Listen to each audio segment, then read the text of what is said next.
sports talk. It's Sports Daily coming up next, exclusively on 97.5 and 1240 KFH. Jim Rome here with your Rome Report. Breaking news. Dallas Cowboys star Michael Parsons, or as Jerry Jones likes to call him, Michael, despite not having the new deal he wants and not practicing, apparently will go in week 1 against the defending champion Eagles. As for who's reporting that, pretty much nobody. But Cowboys head Brian Schottenheimer says he's confident Micah will be out there. There you have it. I mean, if you can't believe Brian Schottenheimer, who can you believe? After all, it was Brian Schottenheimer who recently said he was, quote, Sean McVay before Sean McVay. No doubt, Shotty, except Sean McVay was an NFL head coach at 30 and has already coached in 2 Super Bowls, winning 1, and you were coach until you were 51, and the next game you win will be your first. But sure, you were Sean McVay before Sean McVay. Oh, and as far as Micah playing in week 1, tell your boss his name is Micah, not Michael, and then you tell us something we didn't already know. I'm Jim Rome. 1 in 4 Americans have a disability. I'm one of them. I'm also a working mom who cares deeply about making sure every child with a disability thrives by getting their access needs met. We've got a trusted ally by our side. Easter Seals provides children and families the foundation for lifelong success through early learning programs, skills training, and prep for college and career. That's my Easter Seals. Make it yours. Join us at easterseals.com. While retinitis pigmentosa takes Mark's vision, his family gives him hope, whether at the family business or at home with his wife and sons. He knows he's not fighting alone. For 50 years, the Foundation Fighting Blindness has funded research into treatments and cures for blinding retinal diseases, providing hope to people with vision loss. And for Mark, winning the fight means being there for his family. The Foundation Fighting Blindness. Together, we're winning. Help us end blinding diseases at fightingblindness.org.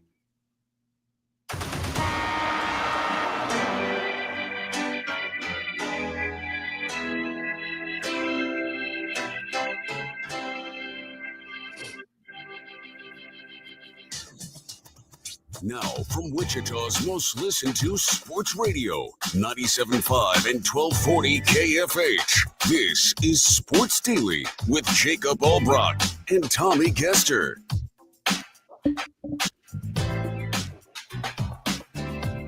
All right, welcome in, everybody. Happy Friday to you, TGIF. It is Jacob Albrock and Tommy Kester here, coming to you on Sports Daily, getting you ready for a college football weekend. How does that sound? College football weekend. We'll just say it again and again because it's here. KU, K-State both open things up this weekend. We will have previews for you. We're going to make some picks. We'll pick football games. We'll have the gang in. It'll be sort of an appetizer, Tommy, to get things ready for the college football season.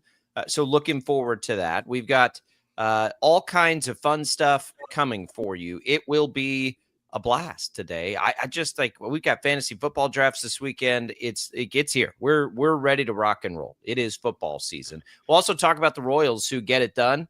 Big weekend for them coming up as well. It's all what's on tap, brought to you by Wichita Brewing Company with the just announced Kansas Lagerfest. Join WBC along with more than a dozen other breweries for samples and celebration of the crisp, clean brews known as lagers. Go to wichitabrew.com to get your tickets now. Tommy, good morning. How are you? Man, I'm excited. We've got it rolling. I mean, we're ready for college football. KU, K-State, going to make those picks. The final Chiefs preseason game tonight. The Royals win the series. There's a lot to get to on the show, and I'm looking forward to getting right into it. It will be. It'll be a fun day. I'm ready for these picks. What we'll do is we'll take these two games. We'll take both the spread and we'll take the over-unders on the games, and then maybe we'll pick one more bonus game to make it 5. We'll get to all of that, and it'll be a lot of fun. It'll be a good show. We're excited for it. Royals get it done, Tommy, yesterday. Pretty exciting game there. Vinny Pasquantino, a 4th home run, and we'll talk more about this in just a minute. But that's gotta leave a pretty good feeling going into it. We've got the Yankees losing. So the Royals are 2 games back. They gained ground on New York yesterday was the damage. I don't know about you. I kind of feel like the Yankees are the team that could come down here. I kind of like gaining game. I know they were playing Boston heads up. I kind of like gaining the games on the Yankees. Yeah, well, I mean, like, look, if you're going to be able to gain ground, if you can gain ground on the team that is right ahead of you in the wild card, like at the very top of the wild card standings, then that's going to open up the door to have multiple wild card positions in play for the Royals down the stretch. And the one thing about the Yankees, I mean, obviously everybody always talks about Aaron Judge, but I think sometimes they forget about Giancarlo Stanton on that team too. And Stanton has been the best player in Major League Baseball consistently over the last month or so, I would argue. And so that's going to be a little bit of a challenge for sure. But the Yankees do lose, and the Royals enter in to this big series heads up against Detroit this weekend, the team they're chasing in the Central. But if they can gain some ground on Detroit, then at that point they'll also continue to gain ground in the wild card.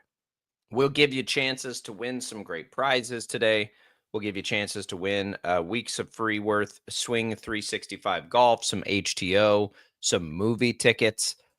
So we're excited to do all of that for you as well. Tommy, it is a Friday fit, which means we've got some great gear here from our friends over at 35 by 70 Golf Co. That's what I've got on right now, the Buffalo Roam. It's one of the many polos that they've got available, more than just polos. They've got hats, they've got hoodie type things, they've got head covers, they've got all kinds of fun stuff. And I think they're about to have some more fun stuff coming in, all new and fresh. But that's the Friday fit. You can get a polo just like this one, or if you're watching us on our video stream, or many of the others, just go to 35x70golfco.com. You can enter the promo code Jacob to get 10% off. Are you going to rock that on the golf course today, by the way? Yeah, we're playing golf. Well, I mean, I don't think I'm going to change shirts. So yes, there's a 99% chance, unless I, spill my coffee all over it here. This will be the one I've got out at Crestview Country Club, another great sponsor of the show. If you see Tommy and I out at Crestview, we'll be golfing. Say hi. We'll be out there today. This is the time. It's going to be steamy one more day. It's going to be steamy one more day here. We're missing the cold front. It'll be hot out there. For sure. Man, we're almost into peak golf season though, aren't we? Like we're almost there into the best time of the year to play golf, where it's nice and cool. Maybe you need long sleeves, maybe you need pants. But we're getting real close to that time of year. I can't wait. It's my favorite time of year to golf. I got confirmation from my wife last week that I'm allowed to play in the Crestview member golf tournament, which is coming up in a couple of weekends.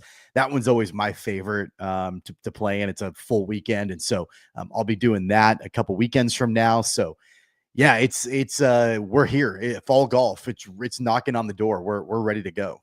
Yeah, we haven't really talked about that kind of stuff. They have all kinds of awesome tournaments that they put on at Crestview. Give them a call, by the way. Ask them about all the great memberships. Good deals right now. Just telling you. Call Todd. I don't think I'm not even allowed to do that stuff, right? Because I don't have the official handicap. Oh, you can. I think you could probably, as long as you got a partner, I think you could probably play in that tournament. They also do one in October, which is a lot of fun, called the Joey. I don't know why they call it the Joey, but that's what it's called. And it's like the Ryder Cup. It's like Crestview's version of the Ryder Cup, and it's like a team event.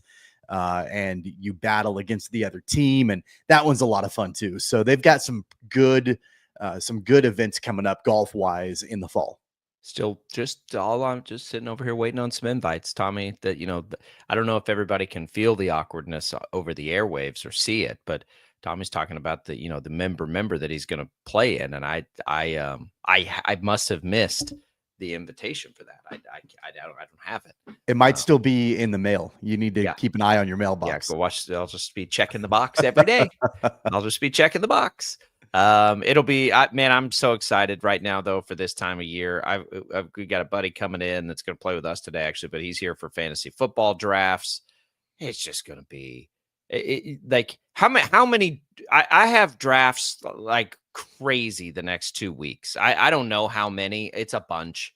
And it never gets old. I went through about a 3-year stretch of my life where I was like, I'm only going to be in 2 leagues. This is ridiculous. And now I'm in a million. And I don't know why I did that. I mean, I get it. You want to put the emphasis on those two, but I just am in so many fun leagues. I just love it so much. Yeah, I think I've got 5 drafts that I counted that I've got, coming up. Like only one of them I think is an in-person draft. So, and that's the one you and I are both in together. Yep. I think we've got next week. But other than that, they're all like, I can do them from home. And so after the kids go to bed, like it's like groups of guys that all have kids. So like we schedule the draft after bedtime and then we just pull up our laptops or whatever and, handle it at home. So like that makes it pretty easy. But like, remember back in the day when like you had to draft in person and everybody would meet up at a friend's house or you'd go to a bar or whatever. And like, it was great. But when you had multiple of those, it was hard to schedule them all. It was. I like to try to get home. I like to try to make that because several of my leagues are back home in Texas. I did that last year. And I wish I could do it every year. Just it's so hard. It's just such a busy time of year in general, not just because of fantasy football drafts, but just all over the place. But we'll have all that for you. When we come back, though, we're going to start with some Royals baseball. They are looking good. They get the job done. They bounce back from a really, stumbly type of loss to get the series win. And now they go into Detroit this weekend. So we'll have that for you. All kinds of good stuff coming for you on Sports Daily. Thanks to Prairie Fire Coffee for keeping us fueled up. We're coming back. It's all Brockton Caster. Don't go away.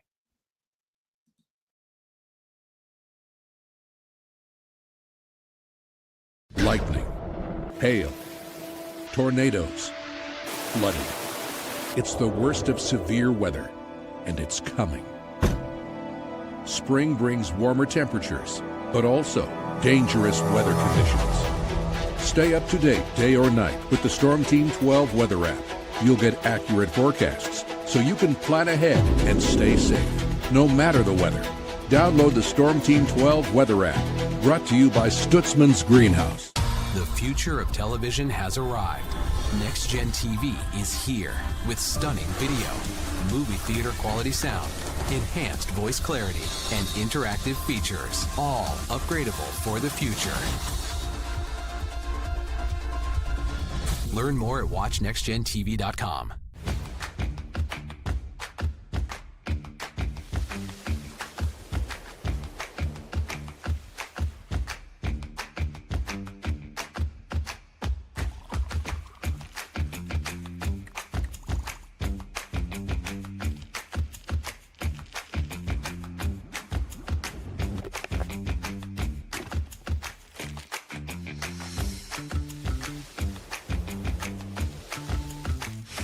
The canvas of our imagination. They tell a story. Clouds affect the events of your day. Sometimes they growl, sometimes they inspire, but they're always the messengers of nature's mood, written in the sky. Storm Team 12 understands the language of clouds. We're dedicated to decoding their message so you know what to expect. Behind every cloud, there is a story waiting to be told. Trust Ross Jansen and Storm Team 12, alerting you first to the impact on your life. This is Rich Eisen. Check out The Rich Eisen Show, 11 until 2 on Wichita's #1 sports station, Kansas Fan Headquarters, 97.5 and 1240 KFH.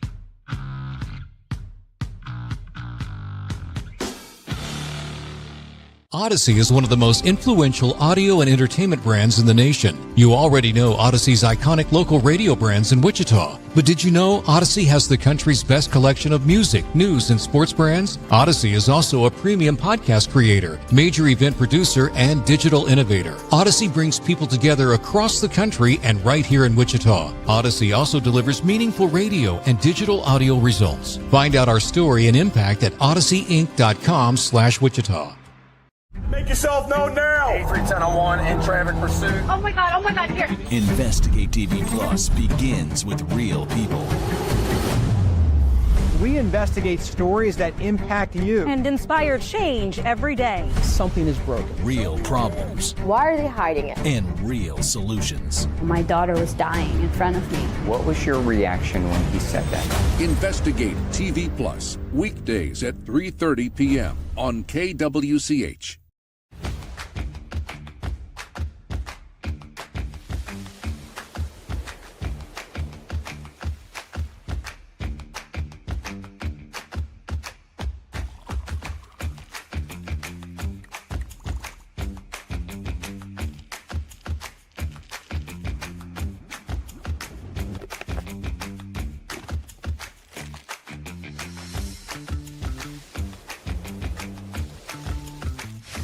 Hey, Wichita, Jim Rome here, celebrating over 25 years as the #1 midday sports talk show on Wichita Radio. Find out why. Tune into The Jungle, weekdays 11 until 2 on 97.5 and 1240 KFH. Mornings are busy. We're here to make your mornings better. We report the stories that affect you. 3 more hospitalized from contaminated apple juice just a day after the FDA issued a recall. We're here to make your mornings better. Closing east and westbound lanes of K96 for repairs. With 12 News, you're prepared for your whole day. Scattered thunderstorms across the state into the afternoon. Stay a step ahead with 12 News this morning on KWCH and KSCW.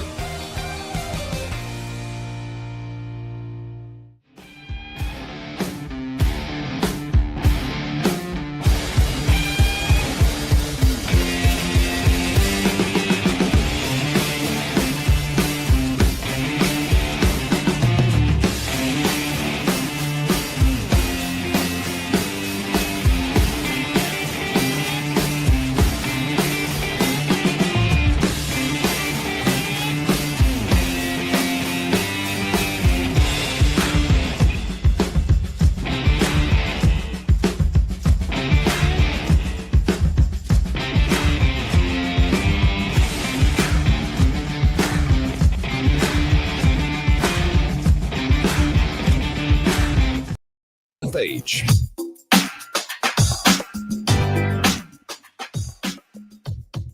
All right, welcome back in, everybody. It is Sports Daily here on KFH. Jacob Albrock, Tommy Castor, glad to be with you this morning here on the program. It's always fun this time of year because we're getting ready for football season. We'll make some picks with the fellas.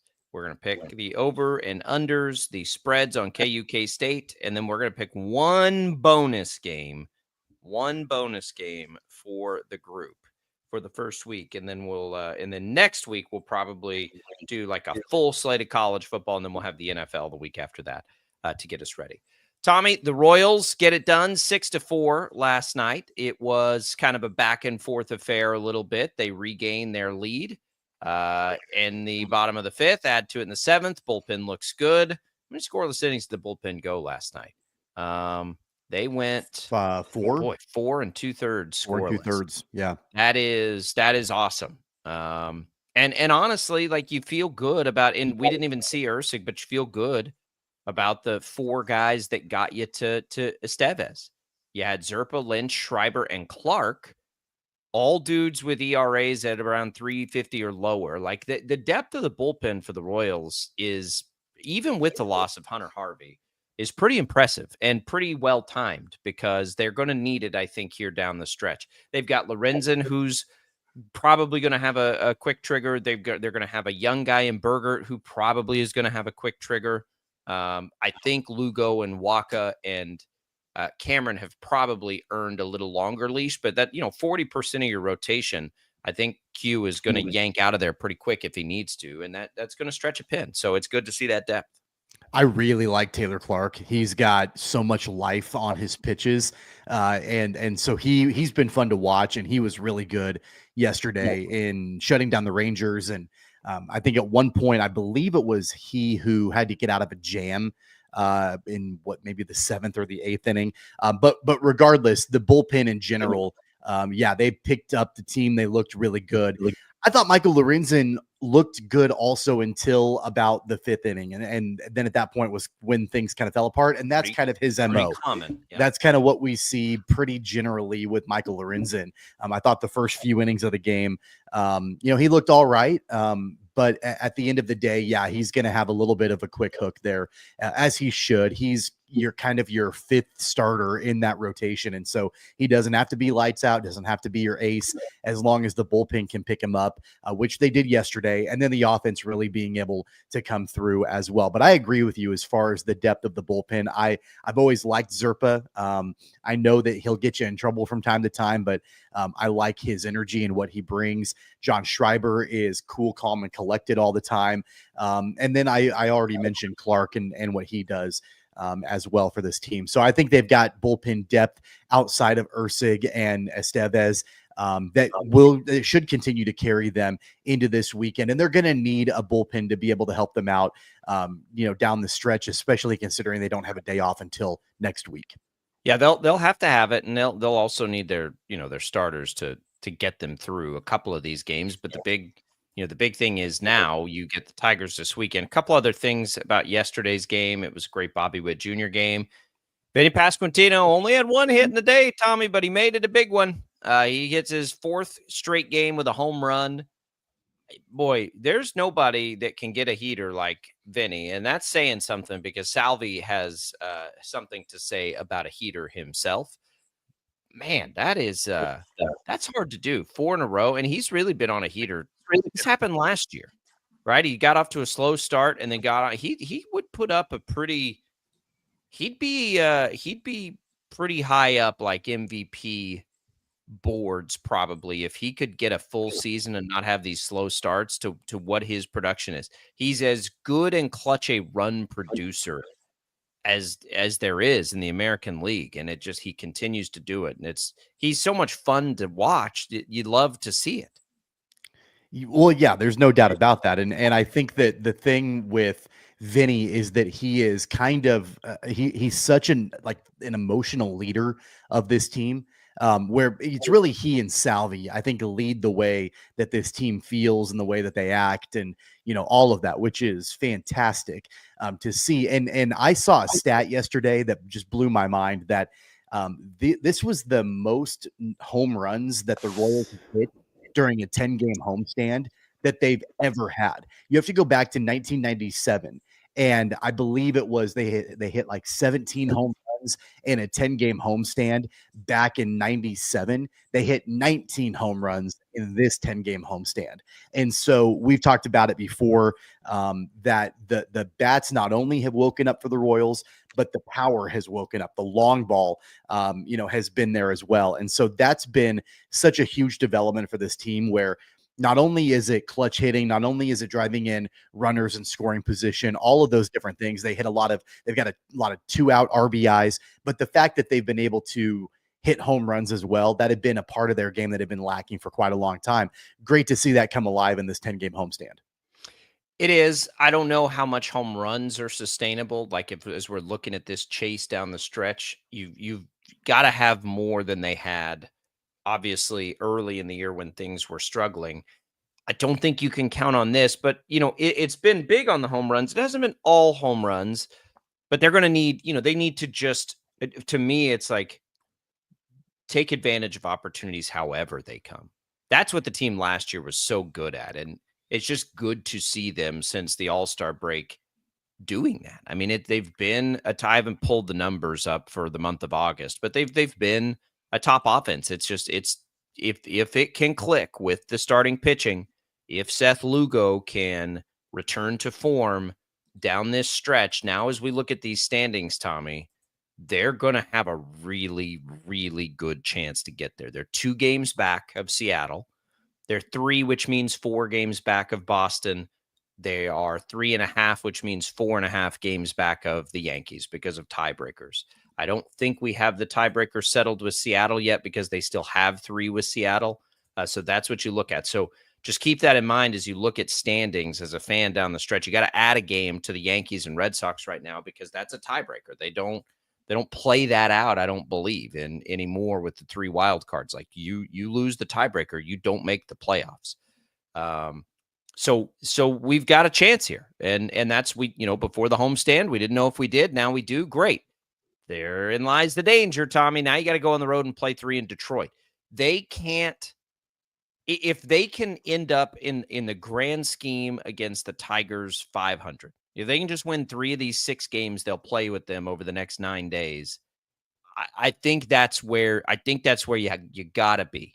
You're 9.5 games behind them. You're not going to catch them. You can sweep them and still be 3.5 games back. So if they can get that split, and maybe more, who knows? But I think that will keep any damage from like knocking them out of it. Man, if they lose 4 out of 6 or something like that, and we're assuming they'll handle business against the White Sox, it's going to be tough. So these Tigers series games are wildly intense. It's Burgert Walker Lugo, which you'll love. right? You love that. You kind of catch the Tigers this first round in Detroit. You like the pitching matchups. And then in the next round, you get Scooble, but you get Waka, Lugo, Cameron in that round, which you love. So it's lined up well in the pitching matchups. Like, just go out there and do your thing, Royals. Yeah, they're at a point now where, especially in a series against a team like the Tigers, the objective, at least in my opinion, you may disagree with this, but the objective, in my opinion, is you've got to just avoid the sweep. And yeah, you want to win the series, obviously, because you don't have a whole lot of games left. But at the very base, the very bare minimum, you've got to take one out of the three against the team that you're chasing in the division. I think that's got to be at least the bare minimum baseline expectation for this team, especially this upcoming series, considering they're on the road in Detroit, all of that. So avoid the sweep. I think if you can get 2 of 3, that's a bonus.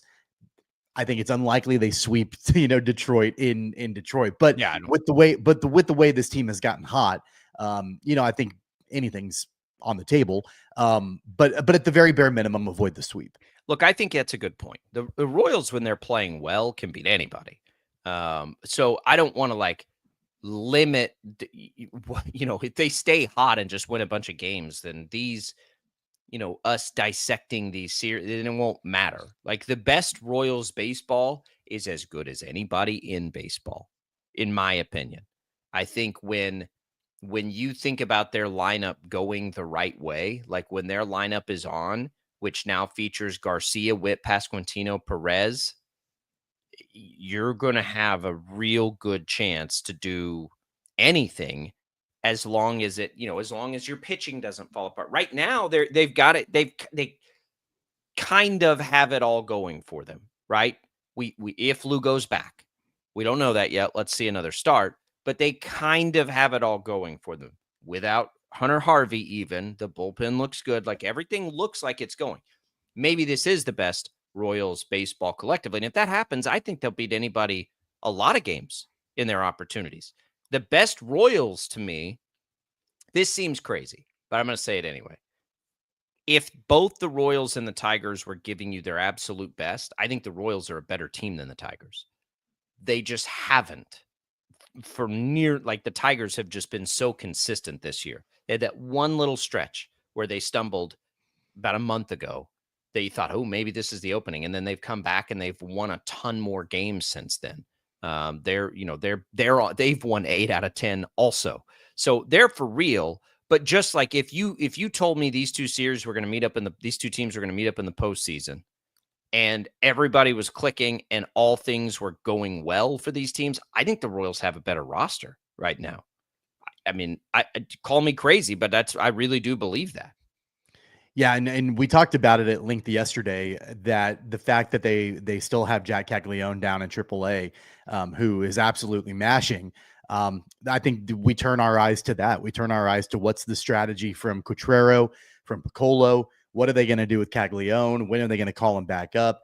I would imagine we would have heard by now if he was going to be joining the team for the Detroit series this weekend. So that's, I think, unlikely at this point.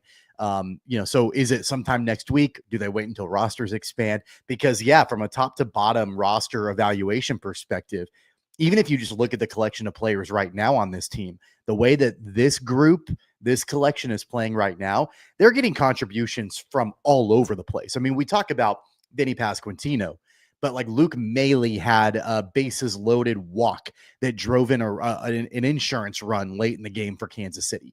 Tyler Tolbert, I know he got thrown out at third base, but he had a huge hit yesterday early in the game that he very nearly stretched out into a triple.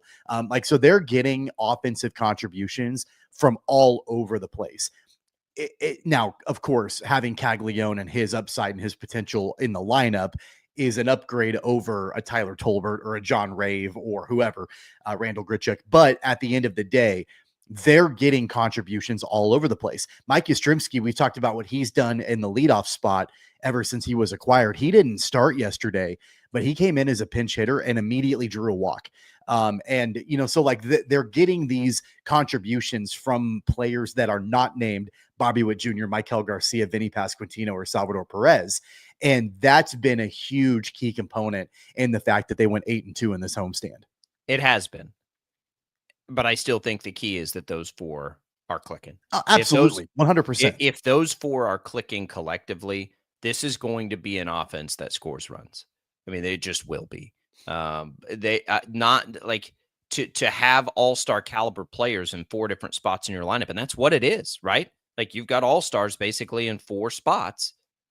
That's more than a lot of teams have. That's what I mean. Like the Royals roster is wildly talented. If we know that Lugo could be right, and again, I still think that's a big if. But if when it's him and Waka and Cameron, the depth of that rotation and the depth of that bullpen, I'll take the roster up against anybody's roster. But what we've learned about the Royals this year is they don't always play their best. They don't always deliver on that. They've been a little more inconsistent. And so that has made it, I think, more difficult to predict them. But man, as we sit here, I mean, what would you call their chances? Two games out right now of a wild card. I'd say 35, 40% chance, probably. Yeah, it's funny you mentioned that because I've looked at a few different websites that are predicting these sorts of things, making their projections, and it's around 30% right now to make the playoffs. Much higher than it was 2 weeks ago. 2 weeks ago, they were at like 5% to make the playoffs. It's been this homestand that has driven the Royals to where they've needed to be. So yeah, it's on the table for sure. I don't think that it's overstating it to say when the Royals came back home from their last road trip, when they came back home from Minnesota after dropping 2 of 3 to a Twins team that they should have taken out back behind the woodshed and whipped, the season was on the brink. Like you and I were having conversations about like it's probably not going to happen for this team. They've let too many opportunities slip through their fingertips. And even though they've been playing better since the All-Star break, better since the beginning of July, all of that, that was an opportunity in that series against Minnesota because they had played really well at Toronto. Then they go to Minnesota. They drop 2 of 3 against a team that had a fire sale a couple of weeks prior before the deadline. That was extremely disappointing. They needed to respond in a huge way. And an 8-2 homestand, that's a pretty huge way. You know what's funny about it too is the 3 losses, their last 3 losses, which go up against 8 wins. All 3 of them are games you feel like they let slip away that they probably should have won. Yeah. And so that they are on that kind of, we saw this early in the season, but you could very well be could easily have been an 11-game win streak right now. And you hope that those 3 losses don't come back to bite you in the end because they are games that you should have won. But we've talked for a long time about when is that hot streak? When are they going to catch fire? When is that heater coming? I don't know how long it lasts. It's not going to last through the end of the season. They're not going to win 8 out of their next 11 games all the way through, whatever that percentage is. So how long can they stretch this out? It's tough. That's tough. A little hard. It's a little hard to stomach when you think about those 3 losses because I remember each and every one of them. You know, they all at least 2 of them should have been wins. We'll maybe say they all 3 could have been wins. The walk off at Minnesota in that finale when they had the lead and it went to extras and they lost it on a walk off. And what was it? The Nationals game when Lugo got blown up and they came all the way back to tie that game and then lost it at the end. And then of course the game just the other night against the Rangers, all 3 of them. I'm going to actually go a step further. They should have won all 3 of those games. I think they should have too. But it's baseball, like weird things happen. So Rick says he'll admit he's wrong that when he thought Kansas City was done in June, was okay with the Lugo signing, but thought they should trade him. And he thinks they should leave Cags in the minors right now to get those ABs. Rick was pretty hard on them. Look, a lot of people were. I think you just had to take yourself out of the moment and continue to think about how good this roster looks, right? Like you have to think about the lineup that features those 4 players. You have to think about the rotation that has been so consistent. And at the time, it was like they're going to get Harvey back and they're going to have this lockdown back into the bullpen. And they did for a minute.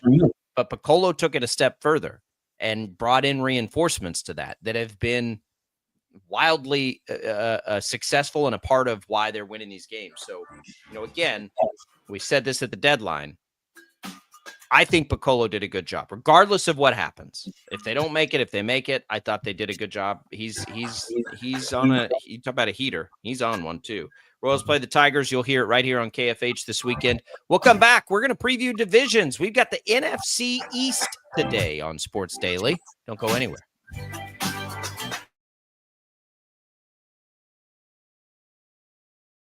Lightning, hail, tornadoes, flooding. It's the worst of severe weather, and it's coming. Spring brings warmer temperatures, but also dangerous weather conditions. Stay up to date day or night with the Storm Team 12 weather app.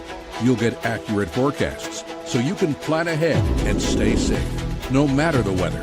Download the Storm Team 12 weather app, brought to you by Stutzman's Greenhouse. The future of television has arrived. Next Gen TV is here with stunning video, movie theater quality sound, enhanced voice clarity, and interactive features, all upgradable for the future. Learn more at watchnextgentv.com.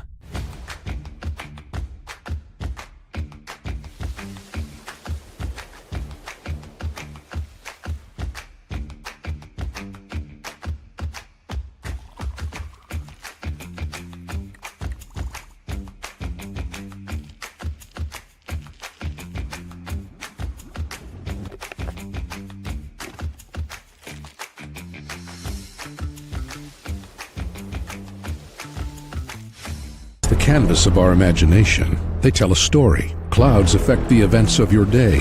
Sometimes they growl, sometimes they inspire, but they're always the messengers of nature's mood written in the sky. Storm Team 12 understands the language of clouds. We're dedicated to decoding their message so you know what to expect. Behind every cloud, there is a story waiting to be told. Trust Ross Jansen and Storm Team 12, alerting you first to the impact on your life. This is Rich Eisen. Check out The Rich Eisen Show, 11 until 2 on Wichita's #1 sports station, Kansas Fan Headquarters, 97.5 and 1240 KFH.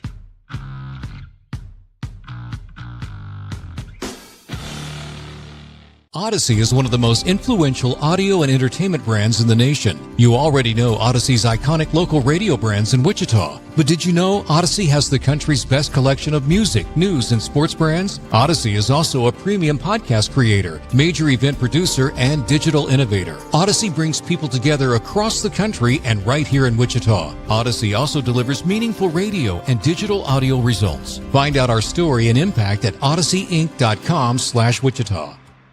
Make yourself known now. 8310 in traffic pursuit. Oh my God, here. Investigate TV Plus begins with real people. We investigate stories that impact you and inspire change every day. Something is broken. Real problems. Why are they hiding it? And real solutions. My daughter was dying in front of me. What was your reaction when he said that? Investigate TV Plus, weekdays at 3:30 p.m. on KWCH.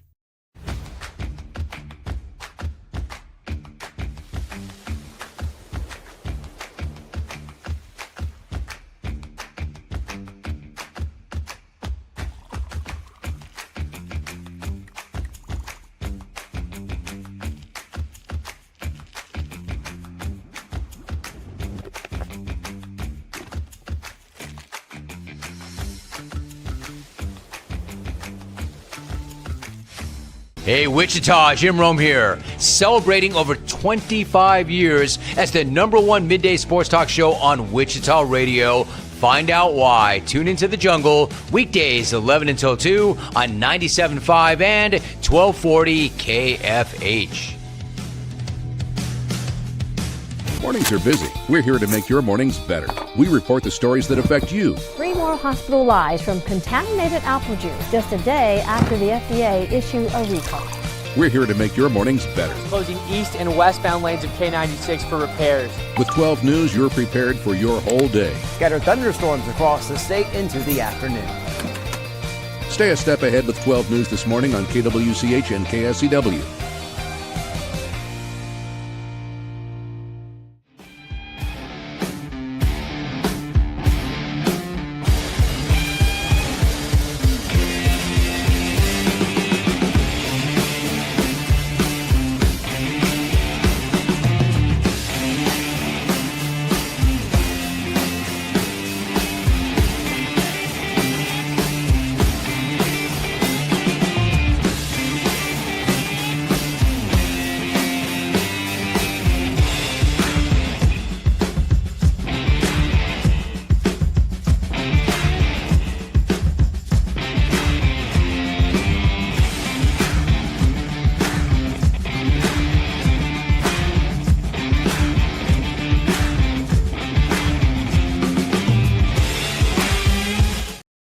KFH.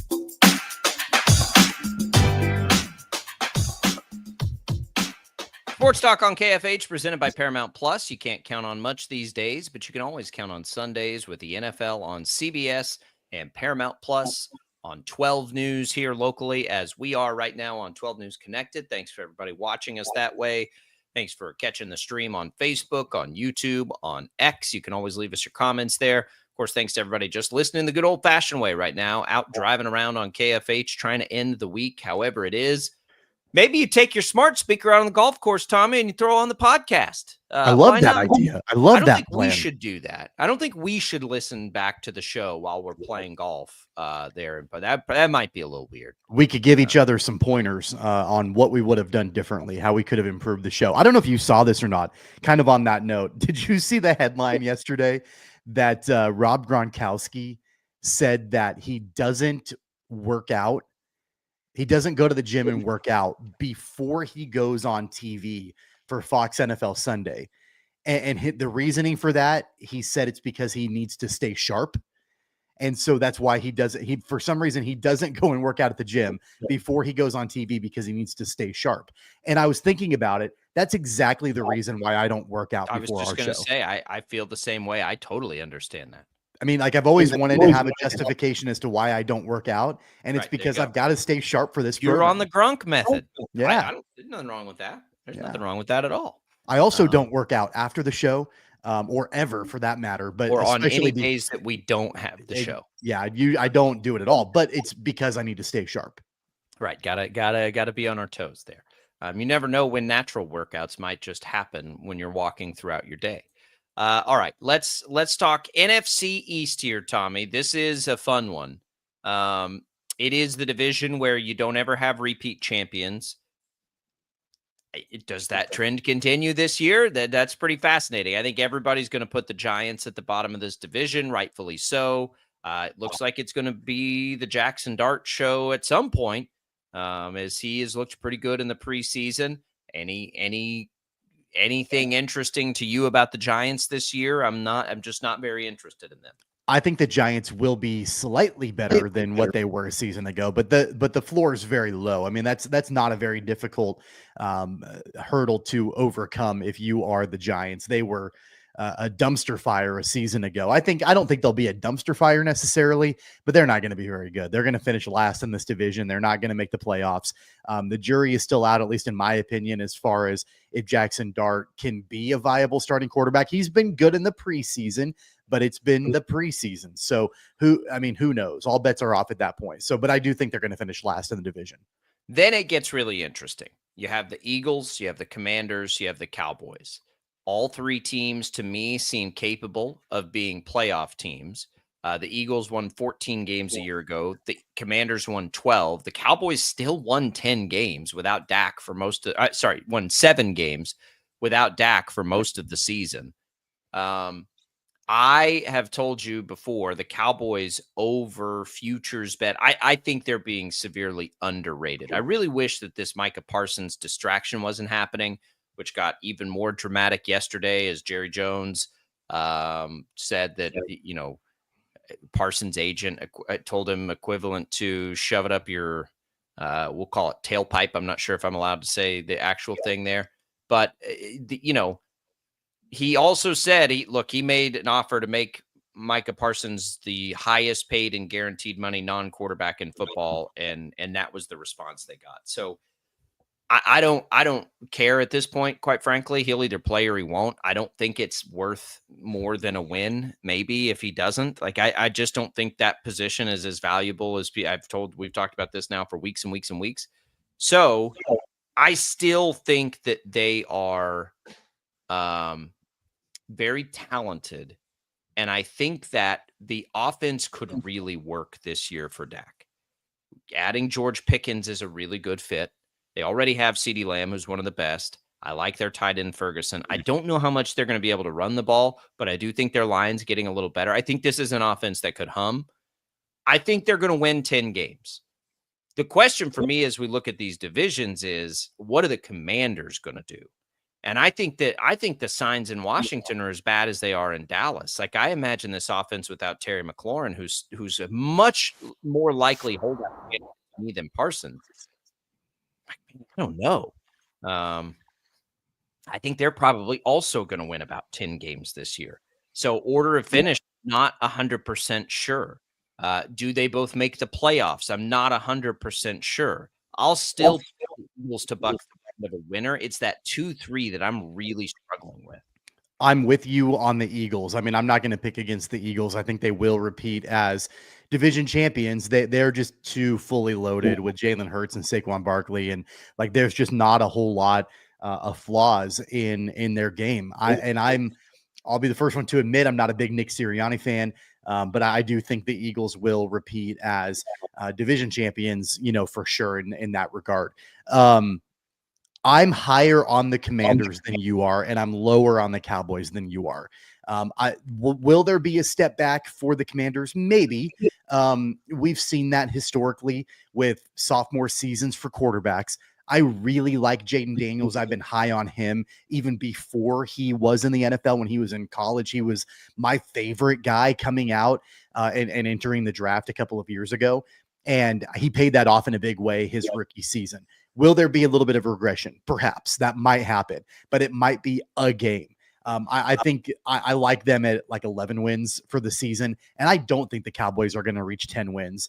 I would be surprised if they get to 9. It wouldn't surprise me if they're at 8. There might be a slight improvement for the Cowboys, but the one thing that you didn't mention in anything when you're talking about the Cowboys is nobody has any clue whatsoever if Brian Schottenheimer can coach at that level as a head coach. He's a complete unknown. There is no body of work. So while Dak may be healthy, while they may have, added in George Pickens and they still have CeeDee Lamb, and you mentioned Jake Ferguson, all the big players and whatever, albeit, all the situations going on with Micah Parsons notwithstanding, they still have the majority of their team intact. We have no idea what to expect from Brian Schottenheimer and his scheme and all of that. And so do I think there will be improvement from when Dak was injured for a good part of last season? Sure. But I don't think it's going to be a 3-game improvement from 7 to 10. I think it's more like 8 or 9. So my order of finish would be Eagles, Commanders, Cowboys, Giants. I'll make the same point I've made before with Dak and the Cowboys. And look, I am very much, I think they made a mistake with the second contract for Dak, but they're with Dak. And the one thing Dak has done is always win at least 8 games. Like, look at his whole career. Like, he wins regular season games. Even in a game where I believe he missed 4 or 5 games, they won 8 games. So they're over under at 7.5. That's the bet I like. I like the bet too. I mean, I think they'll get over 7.5. Can they get to 10? I think they can. I look, I don't know on Schottenheimer either. And I wasn't, and you know this, I wasn't a fan of the past coaching regime, Mike McCarthy, but Mike McCarthy won a ton of games in the regular season. We don't know that about Schottenheimer. One thing I also don't think has been talked about hardly at all, because Parsons steals the headlines on this side of the ball, Matt Eberflus has basically always been awesome as a defensive coordinator. And that's who they brought in there to try and make that defense even a little bit better. I would tell you that I think his impact on the defense will be greater than Micah Parsons' impact on the defense. So I think their defense is going to get a little bit better. I know their offense is going to get better because Dak Prescott's back and they just added George Pickens, but just stop it. Dak Prescott's back. As long as he doesn't get hurt, that's what I mean. And like 3 wins of improvement from Dak Prescott over Cooper Rush is not hard for me to imagine. It's not at all. And so I think their chances to do that are pretty good. Now, it ends there. Like, I don't give them much of a chance at all to win playoff games. The Commanders, there's a couple of reasons, a couple of things that scare me. I am scared of this offense without Terry McLaurin. Now they're trying to trade what was last year's number 1 running back, which is a little alarming. Jaden Daniels' injury risk is high because of the style he plays. Like, there are a lot of things that now look, it could all go right for the Commanders and they could be right back where they were a year ago. That's definitely on the table for me. But having to stack, I think they're both going to win 10 games. So I don't know how that figures out. And I think they'll probably split in the regular season. So if you go back to a season ago, and of course the Cowboys didn't have Dak during that time, but if you go back to a season ago, The Commanders won 12. The Cowboys won 7. I think you're going to see that gap narrow, and they're going to be, I think, fairly neck and neck.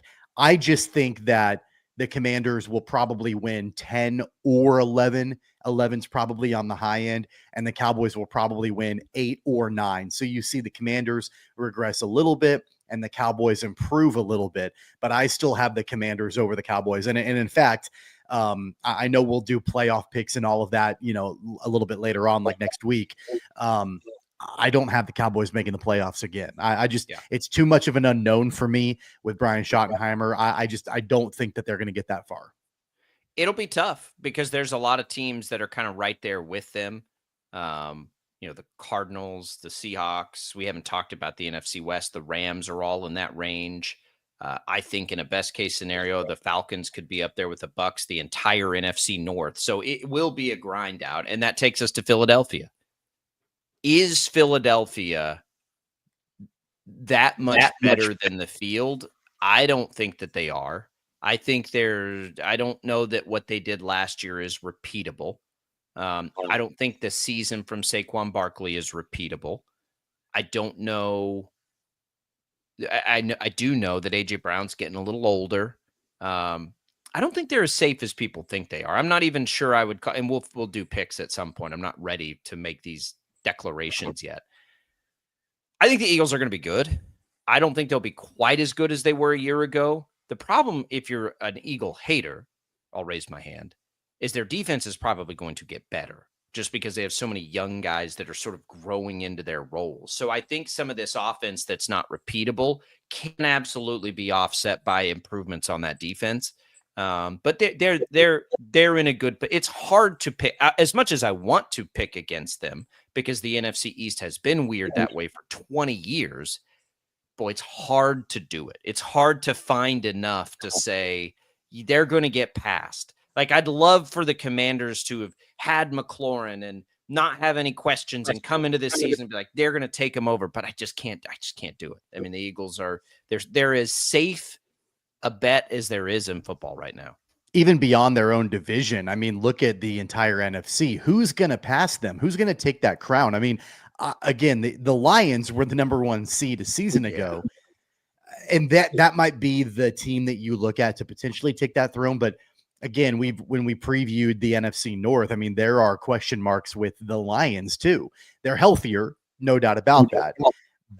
But I mean, there still are some questions also. I think that with the contenders in the NFC, probably the team that has the fewest amount of question marks going into this season, it's got to be the Eagles. Like they didn't really lose anything, right? And so they don't have they had some losses, but not nothing in good major. Shape. Yeah, they're right. in good, they're shape. In good And shape. I do think that a lot of what they did offensively can be repeated a season ago. Will Saquon Barkley have a record-breaking year again? I mean, that's hard to predict 2 years in a row. But I certainly think that he will continue to be one of the best, if not the best, running backs in the National Football League. I think the Eagles, not only is it their division to lose, I mean, in my mind, they're the odds-on favorite in that conference as a whole entirely. Becton, Graham, Sweat, Slay, Gardner Johnson, like they had some losses. Like they've got some things they've got to answer. We'll do the AFC East on Monday. We're coming back for another hour of Sports Daily. Don't go anywhere.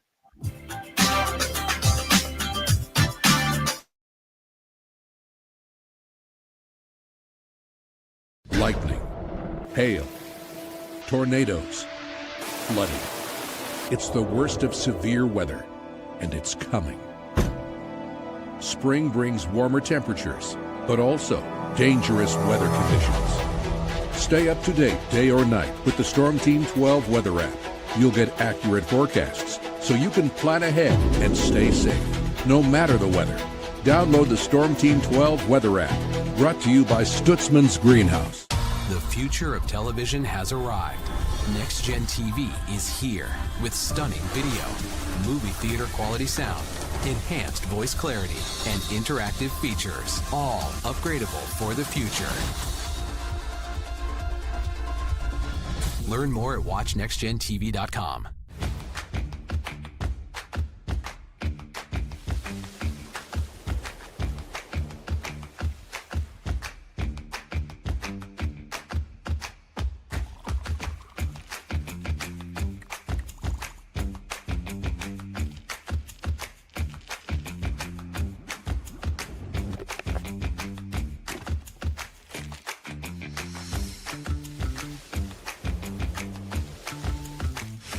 the canvas of our imagination. They tell a story. Clouds affect the events of your day.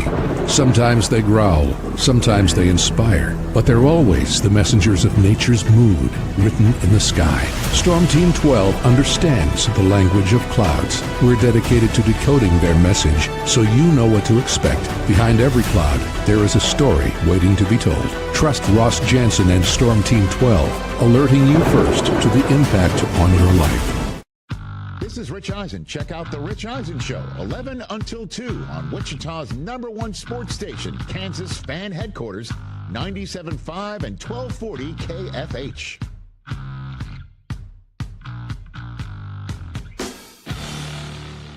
Odyssey is one of the most influential audio and entertainment brands in the nation. You already know Odyssey's iconic local radio brands in Wichita. But did you know Odyssey has the country's best collection of music, news, and sports brands? Odyssey is also a premium podcast creator, major event producer, and digital innovator. Odyssey brings people together across the country and right here in Wichita. Odyssey also delivers meaningful radio and digital audio results. Find out our story and impact at odysseyinc.com/Wichita.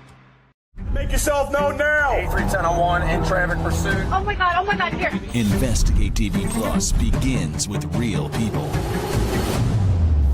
We investigate stories that impact you. And inspire change every day. Something is broken. Real problems. Why are they hiding it? And real solutions. My daughter was dying in front of me. What was your reaction when he said that? Investigate TV Plus, weekdays at 3:30 p.m. on KWCH.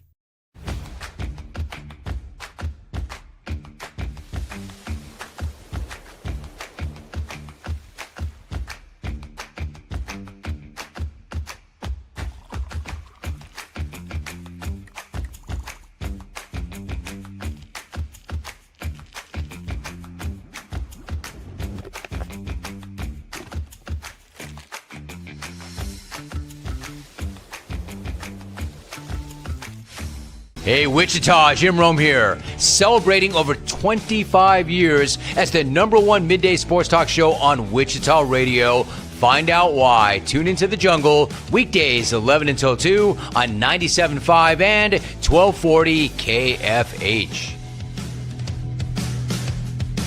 Mornings are busy. We're here to make your mornings better. We report the stories that affect you. 3 more hospitalized from contaminated apple juice just a day after the FDA issued a recall.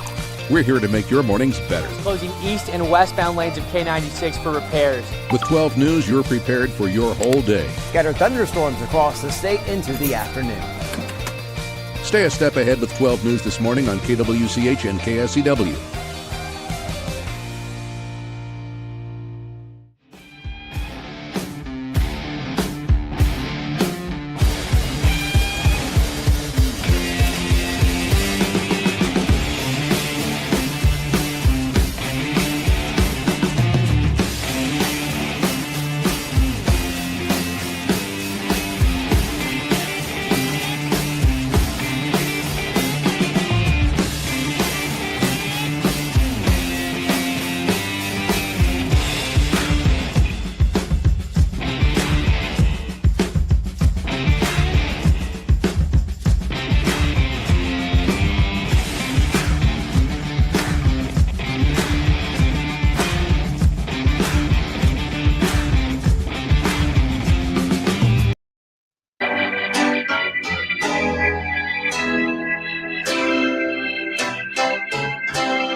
Now, from Wichita's most listened to sports radio, 97.5 and 1240 KFH. This is Sports Daily with Jacob Albrock and Tommy Kester. Jeremy Avery vying for a golf scholarship awarded to the state championship winner. His brother has autism. He's caring for him. A rival will do anything to win. He's got to refocus his priorities. It's a new movie, The Short Game. It's in theaters August 29th, rated PG, and you can win tickets right now. Just go to kfhradio.com, click on the contest tab, and you'll find The Short Game contest to enter. Good luck, everybody. Welcome back in. Another hour of Sports Daily here. Jacob Albrock, Tommy Caster. We are getting close to pick time. We're just we're right there. We've got some things to do here, Tom. We've got some business to attend to with picks. Do you actually have skin in the game for the weekend? You got everything all set up and ready to go? Not yet. I'm waiting a little bit. I was gonna wait till later today and see if any of these lines move and where they settle in at and all of that. But I probably will. I haven't done it yet, but I'm excited about it. I would wait if I were. I have not. I had to use some bonus bets for one of the news sites that came out, but they'll probably be lots of like boostery type things on the different sites as everyone's trying to get people fired up. So if you're going to bet them, you might as well wait for those. So probably Saturday morning will be the time to place them, if I had to guess. So look for that. I am excited about it, and we'll get to the picks in just a little bit. It's been dabbling, just a little sprinkle here the last couple weeks on some baseball. It's been pretty good. But it's certainly not anything in depth like football season brings into my life.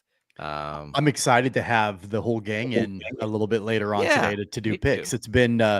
It's been a minute since we've done that, so I'm excited about that. It's been too long. This is we all love football season for the same reasons. We got fantasy drafts. We've talked about all that. For us here, like it means we've got weekly visits coming back in for football. We've got I'm a routine guy. Like I do the same things generally most of the time. Like I have a certain like order of things I do in a day. Maybe I've got a problem. I don't know, but that's just the way. So like when we get into the football season, and I know pretty much like this is how the week's going to go for the shows. Like I like that. I like that routine.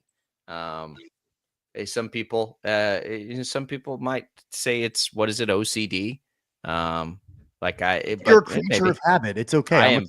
I'm a creature of habit also. I like the way I do things. I drink the same cup of coffee with the same creamer, and I've done it every morning for the last 15 years. Like I'm a creature of habit in that way. If I like it, I like it, and I'm gonna keep doing it. I eat the same breakfast every day, Tommy. Like literally every day, all the time. Same thing. Coffee. It's like it just like hit me with my day, and work doesn't always allow that, but during this time of year, it's more so that than anything else. So we'll get to those picks. We got the college football season starting, which just I can't believe it. I can't believe we're there. There's some other decent games this weekend. It's not look the K-State Iowa State game is the headline. K-State Iowa State's the headline, right? Like that's the game. The reason I love that game is being played when it's being played is because everybody's going to be watching that game. It's the only game on, and it is a game of that magnitude. The Fresno State Kansas game, at that point in the evening, you'll have a couple other games on, not a lot, but it's on national TV. Yeah, you get the national Fox window. That. Yeah.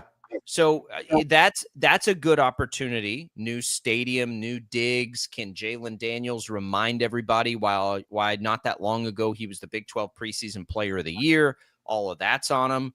Boise State, South Florida.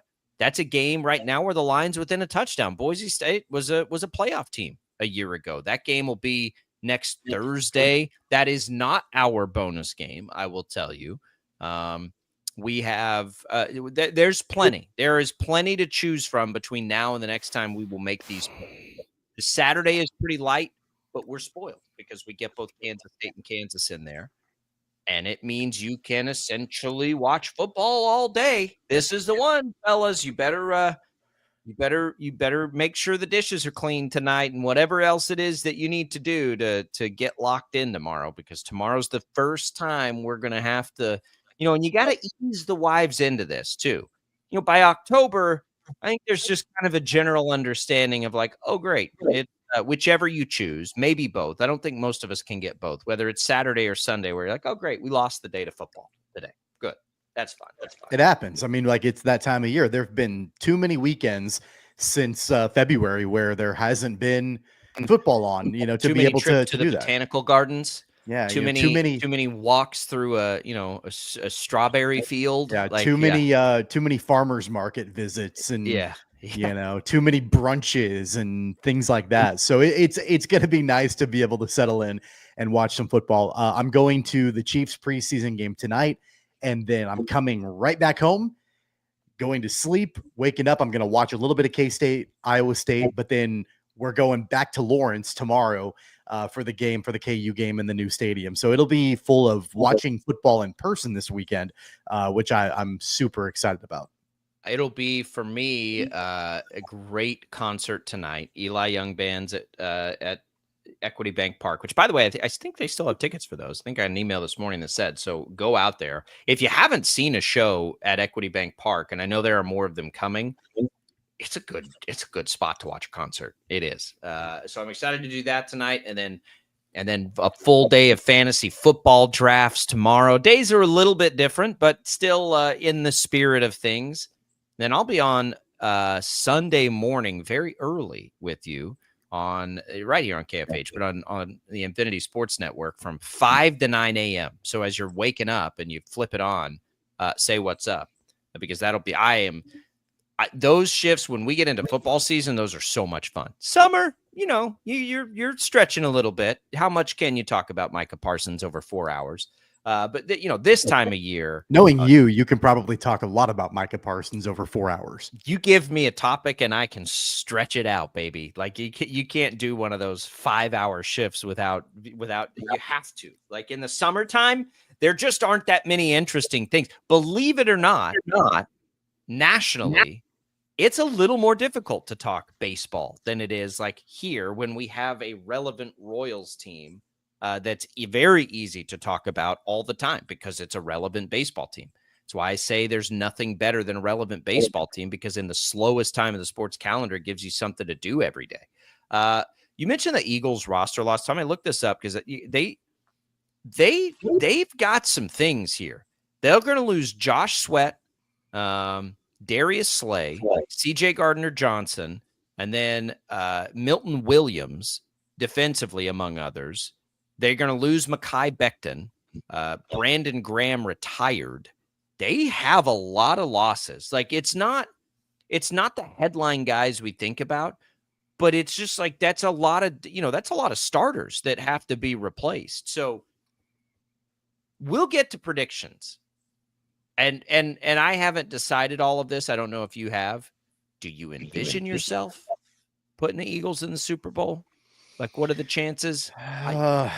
As of right now, I would say it's the Eagles versus the field, and I would need to find what team in the field I like over them.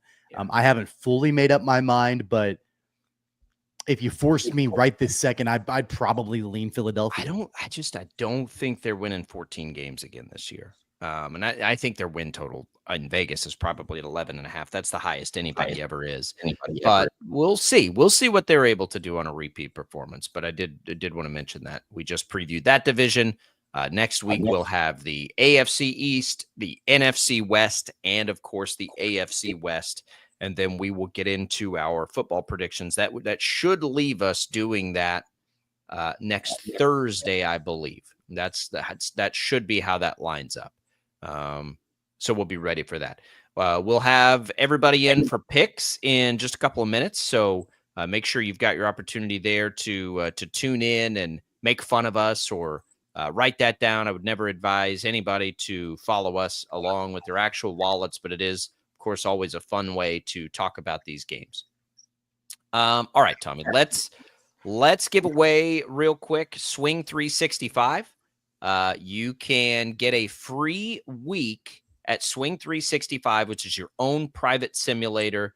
A lot of people want to put these in their garages and go through that process, or you could, you could go to a place like Swing 365 where it's all done for you. There's a couple TVs, some couches, bring your own food in there, bring your own drinks in there. You got it all to yourself, and you can get a free week to test it out on us right now. All you have to do is text the keyword swing to 20357. That's swing to 20357. Good luck, everybody there. We're going to make some picks when we come back. Let's talk a little college football, shall we?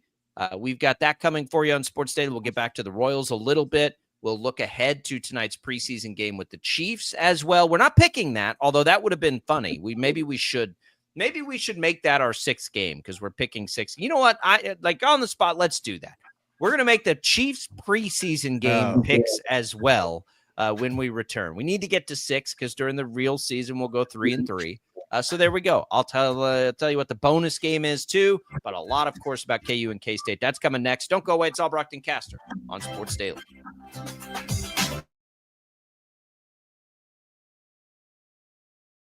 Lightning, hail, tornadoes, flooding. It's the worst of severe weather, and it's coming. Spring brings warmer temperatures, but also dangerous weather conditions. Stay up to date day or night with the Storm Team 12 weather app. You'll get accurate forecasts, so you can plan ahead and stay safe, no matter the weather.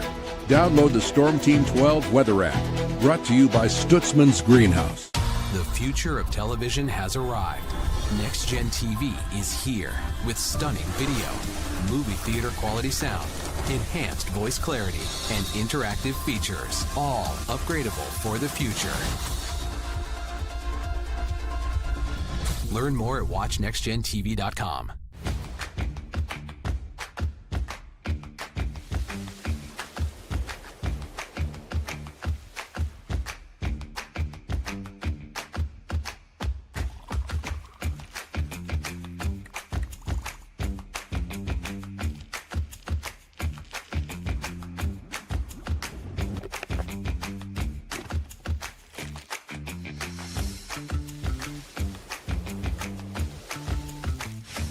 Canvas of our imagination. They tell a story. Clouds affect the events of your day. Sometimes they growl, sometimes they inspire, but they're always the messengers of nature's mood, written in the sky. Storm Team 12 understands the language of clouds. We're dedicated to decoding their message, so you know what to expect. Behind every cloud, there is a story waiting to be told. Trust Ross Jansen and Storm Team 12, alerting you first to the impact on your life.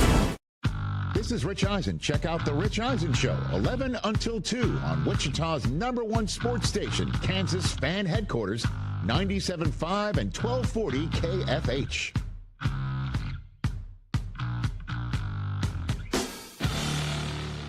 Odyssey is one of the most influential audio and entertainment brands in the nation. You already know Odyssey's iconic local radio brands in Wichita. But did you know Odyssey has the country's best collection of music, news, and sports brands? Odyssey is also a premium podcast creator, major event producer, and digital innovator. Odyssey brings people together across the country and right here in Wichita. Odyssey also delivers meaningful radio and digital audio results. Find out our story and impact at odysseyinc.com/Wichita. Make yourself known now. 8310 in traffic pursuit. Oh my God, here. Investigate TV Plus begins with real people. We investigate stories that impact you and inspire change every day. Something is broken. Real problems. Why are they hiding it? And real solutions. My daughter was dying in front of me. What was your reaction when he said that? Investigate TV Plus, weekdays at 3:30 p.m. on KWCH.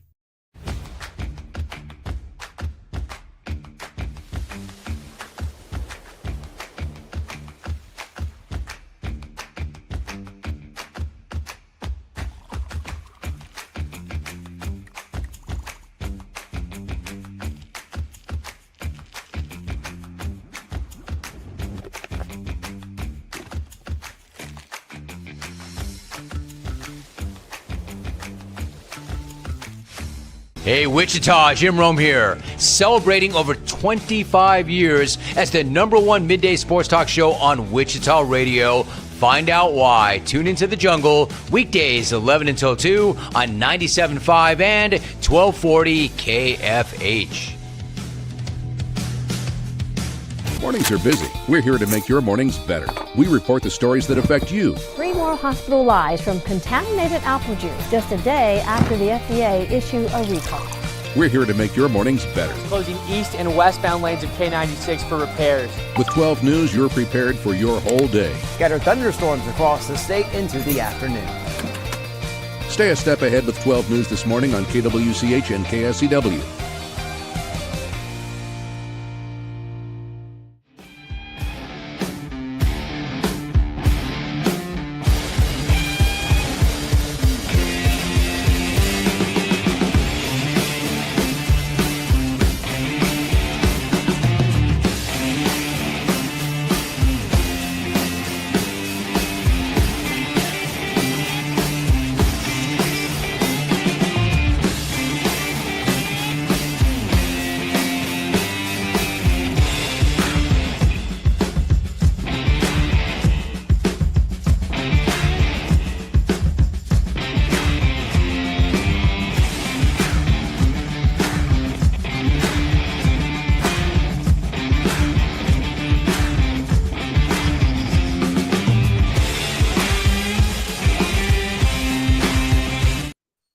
KFH.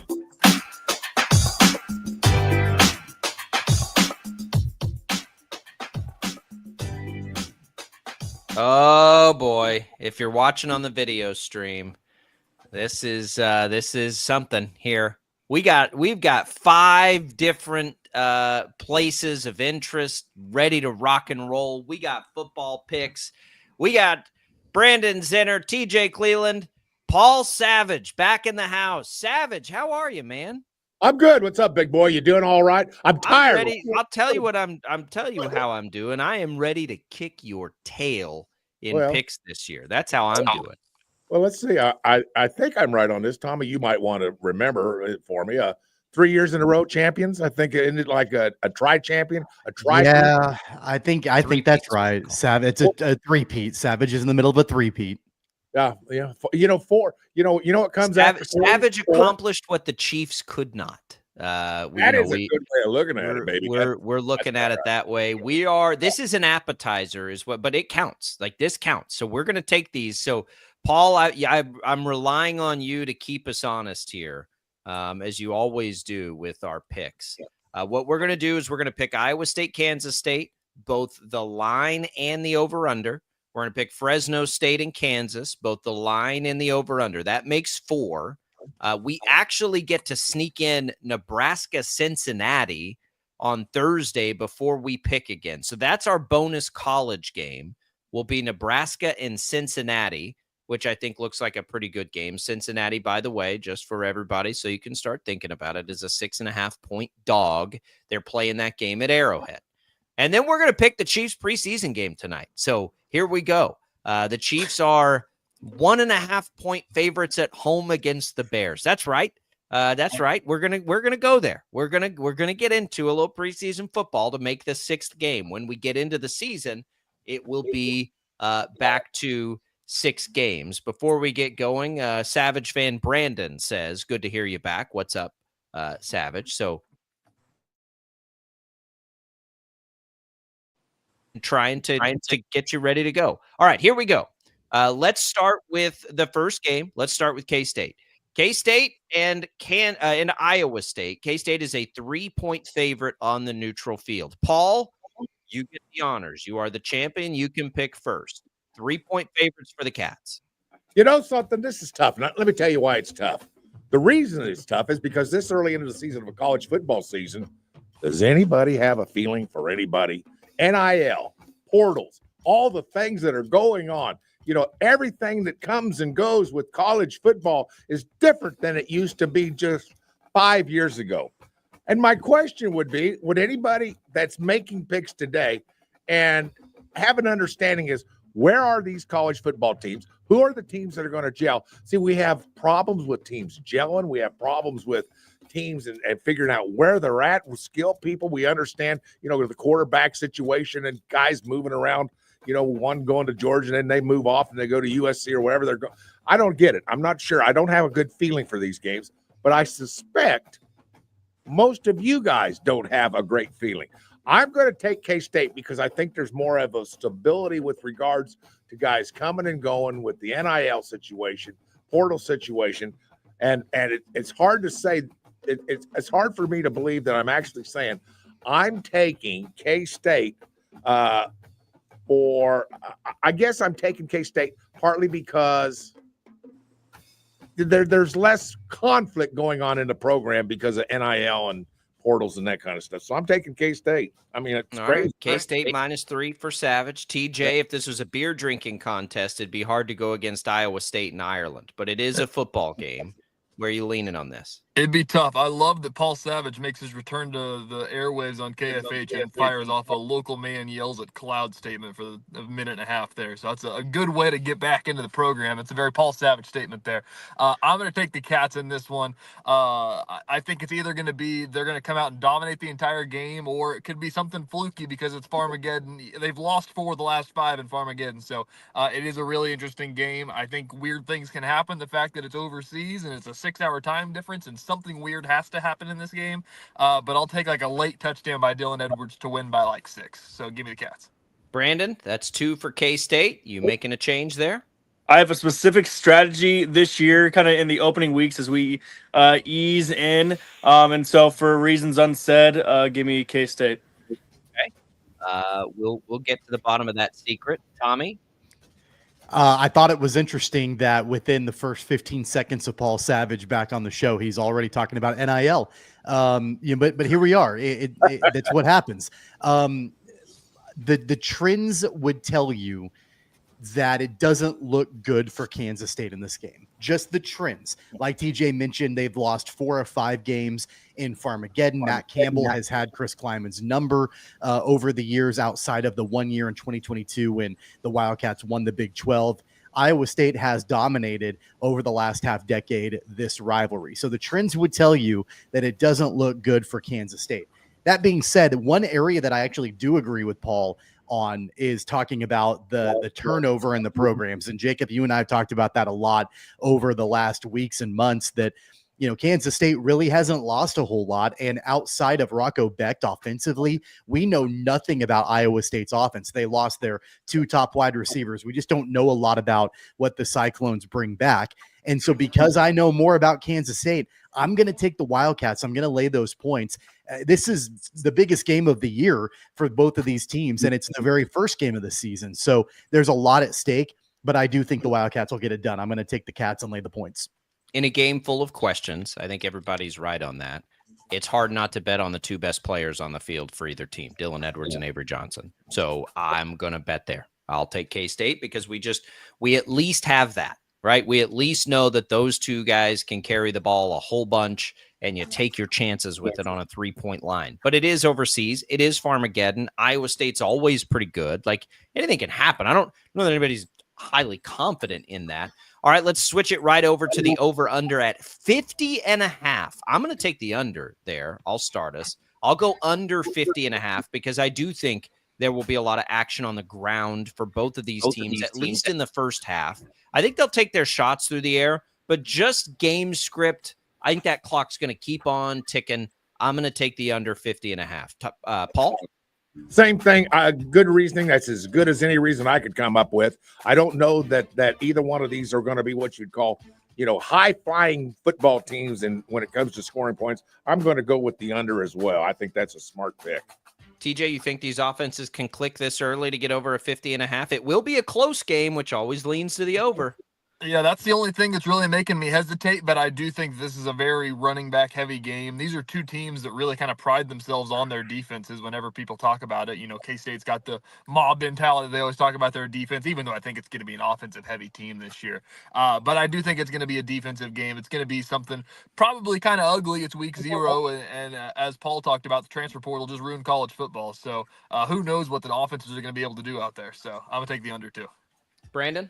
You got a chance to buck a trend. We're all the same here through 8 picks. Yeah, I got nothing funny or intelligent to say about NIL or anything like that, but just give me the under. Under. Tommy, you can make it 8 for 8 out of the gates here? Yeah, no, I'm going to take the over, and I actually think I think there's a good reason for that.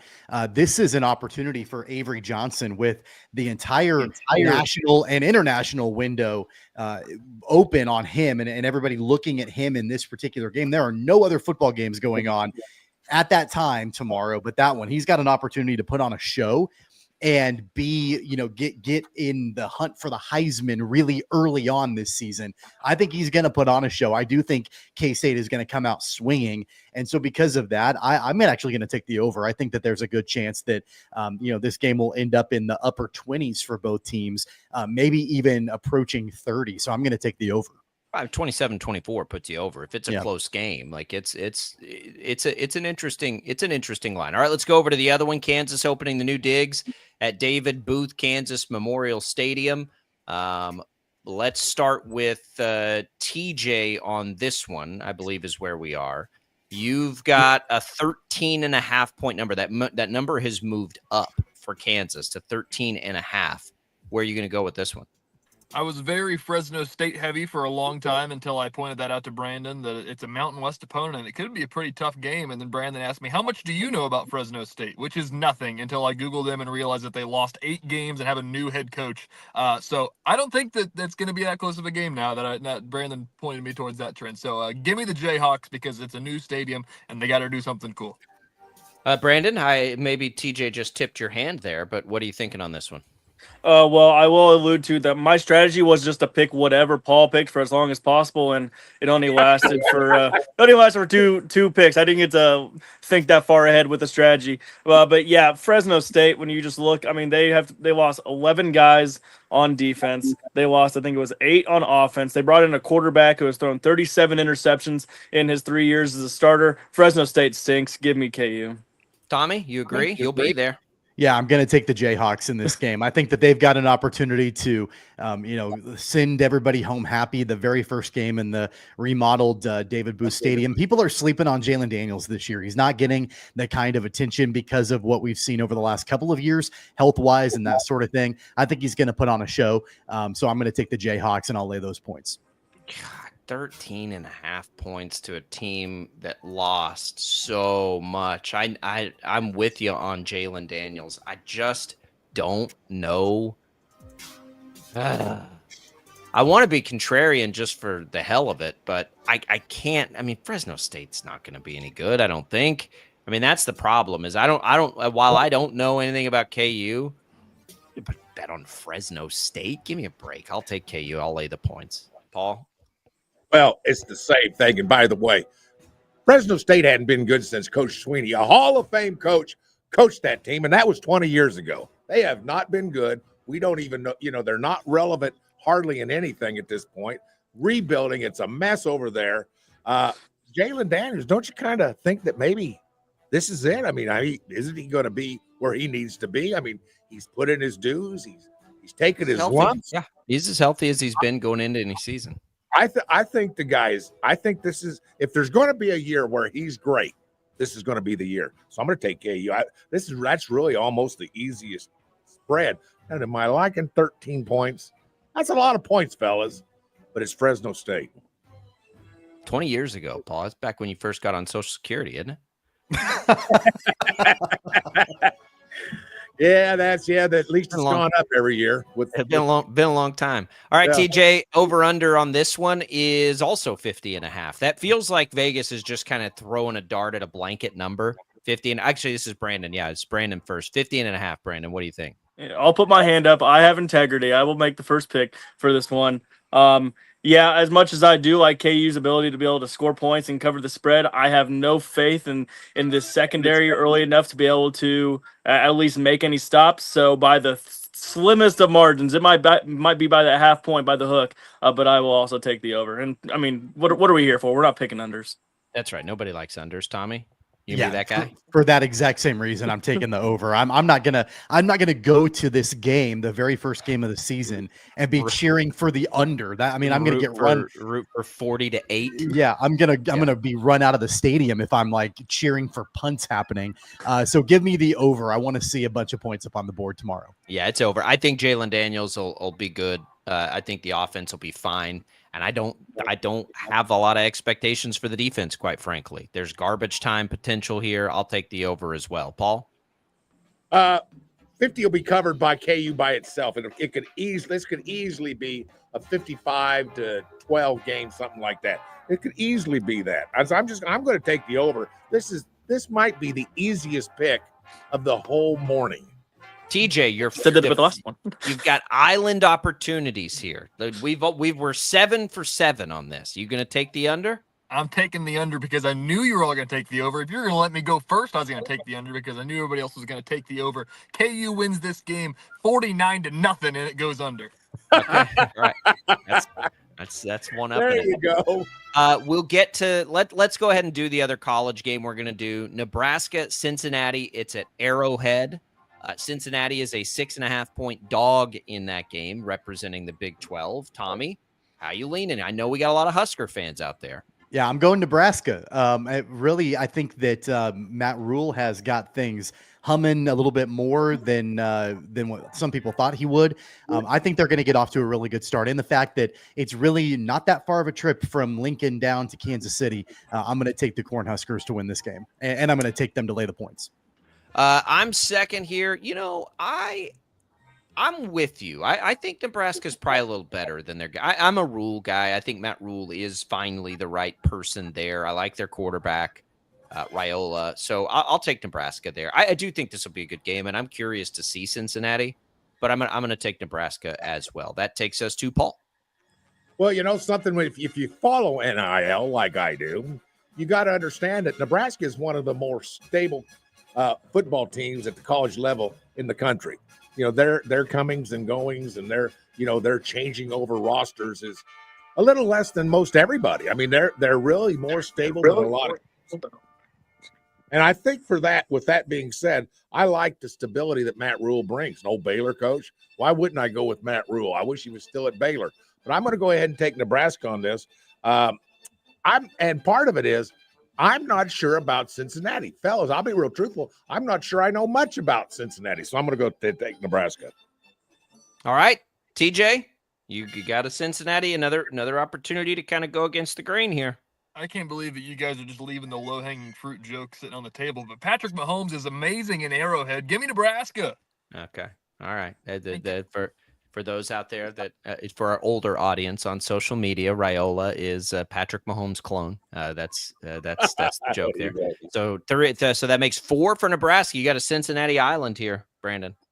Yeah, that's a little cuzzo to you, Jacob. I don't even know if you're on those parts of the interweb. Yeah, Dylan Raiola, a little cuzzo. But yeah, I think Paul took the words right in my mouth. I mean, NIL stability, it is there with Nebraska. And I don't care what's on the field. I care about what's in their bank accounts. Give me Nebraska. All right, so we're all taking Nebraska. That means, and I don't even know, is it me? I think I'm first here on the over-under. 53.5, I'm going to go under. I think this could stay ugly enough to go under 53.5 on a neutral field. I'll take the under. That's a big number. Give it to me. That makes Paul. Something, I think I'm going to go ahead and take the over on this one. I have faith that Nebraska, for all the reasons that were mentioned, that I think maybe they'll come together quicker than a lot of football teams because they're more familiar with each other. A lot of these teams, they're playing their first football game together. Nebraska's a little more of a veteran together type team. I think I'm going to go ahead and take the over. I know that's not popular. I'm going to take over. Now we're mixing it up a little bit. TJ, no islands here. What do you think? Man, we're picking over-unders for an unranked versus unranked game on a Thursday at a neutral site. This is week 0, baby. This is what I live for. Give me the under. I have no freaking idea.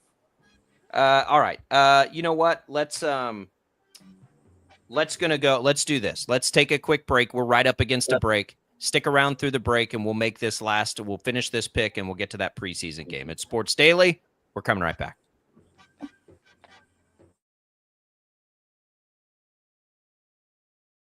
Lightning, hail, tornadoes, flooding. It's the worst of severe weather, and it's coming.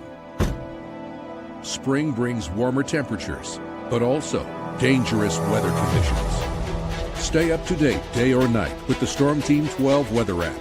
You'll get accurate forecasts, so you can plan ahead and stay safe, no matter the weather. Download the Storm Team 12 weather app, brought to you by Stutzman's Greenhouse.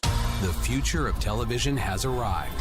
Next Gen TV is here with stunning video, movie theater quality sound, enhanced voice clarity, and interactive features, all upgradable for the future. Learn more at watchnextgentv.com.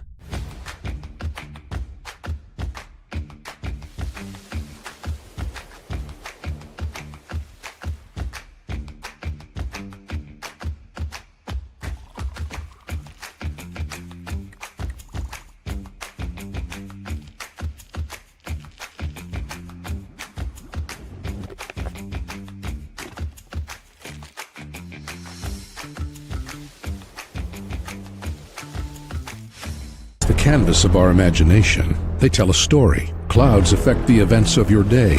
Sometimes they growl, sometimes they inspire, but they're always the messengers of nature's mood written in the sky. Storm Team 12 understands the language of clouds. We're dedicated to decoding their message so you know what to expect. Behind every cloud, there is a story waiting to be told. Trust Ross Jansen and Storm Team 12, alerting you first to the impact on your life. This is Rich Eisen. Check out The Rich Eisen Show, 11 until 2 on Wichita's #1 sports station, Kansas Fan Headquarters, 97.5 and 1240 KFH.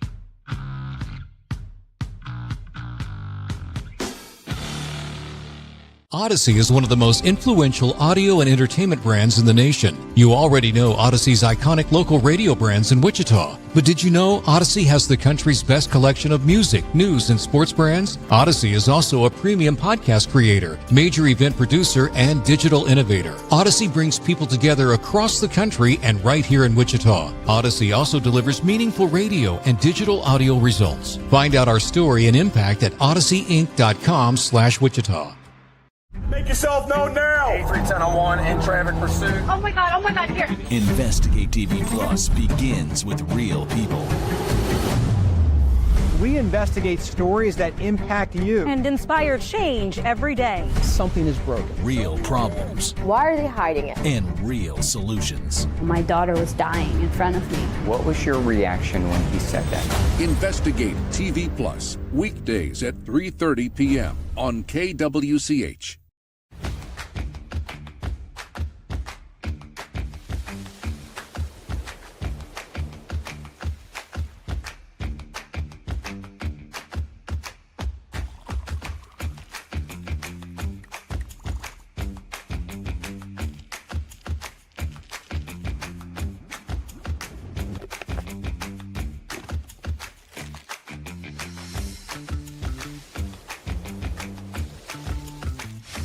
Hey, Wichita, Jim Rome here, celebrating over 25 years as the #1 midday sports talk show on Wichita Radio. Find out why. Tune into The Jungle, weekdays 11 until 2 on 97.5 and 1240 KFH.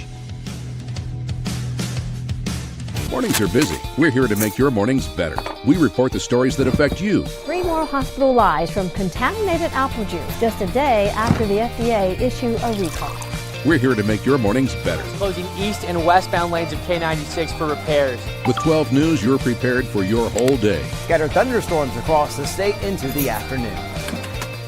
Stay a step ahead with 12 News this morning on KWCH and KSCW.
All right, we're back. So, I was so excited. I screwed all this up. We weren't even supposed to do the over-under for Nebraska-Cincinnati on a neutral field in week 0 on a Thursday.